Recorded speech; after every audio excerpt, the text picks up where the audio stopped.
Буквально несколько минут назад стали известны трагические новости из мира шоу-бизнеса и культуры. Сегодня утром известный певец Филипп Бедросович Киркоров впервые после трагедии дал публичное интервью одной из центральных газет и подробно рассказал о той страшной трагедии, которая произошла в его семье. Филипп Бедросович Киркоров в черной шляпе, очках и пальто еле сдерживал рыдания, однако у артиста все-таки хватило сил рассказать о произошедшем несчастье. Цитата: «Мой любимый родной сын Мартин, на которого я возлагал колоссальные мечты и надежды, умирает, так и не вступив во взрослую жизнь. Мальчик находится в критическом положении уже 5-й день, в состоянии комы при смерти. Больнее всего осознавать, что главная причина трагедии – это ты сам», еле сдерживая слезы, заявил Филипп Киркоров. В конце интервью центральной газете Филиппу Бедросовичу стало нехорошо.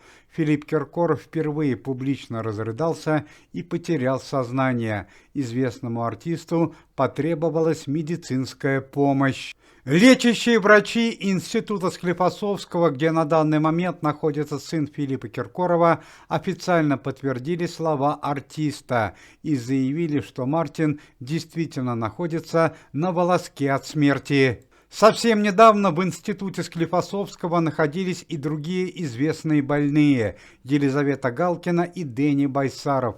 Однако их несколько дней назад в связи с резким ухудшением здоровья доставили в их последний приют – специальный хоспис для терминально больных людей, без права посещения родственниками. Причиной для трагической ситуации, которая произошла с сыном Филиппа Киркорова Мартином, стала черепно-мозговая травма, которую юноша получил несколько дней назад.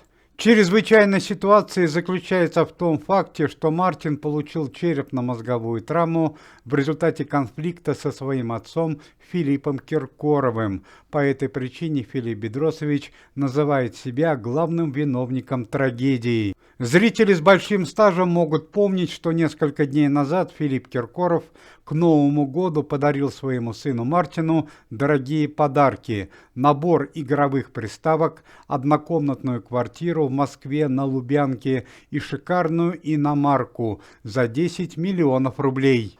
Однако Мартин по своей наивности рассказал об этих дорогих подарках своим старшим товарищам, участникам телепроекта «Дом-2», которые являются его кумирами и с которыми он часто общается. Участники телепроекта «Дом-2», узнав о дорогих подарках, устроили в новой квартире, подаренной Филиппом Киркоровым, вечеринку и испортили там шикарный ремонт квартиры. Более того, они разбили дорогую иномарку за 10 миллионов рублей, которая не подлежит восстановлению. Филипп Бедросович Киркоров, узнав о трагическом происшествии, впервые поднял руку на своего сына, и это произошло очень неудачно.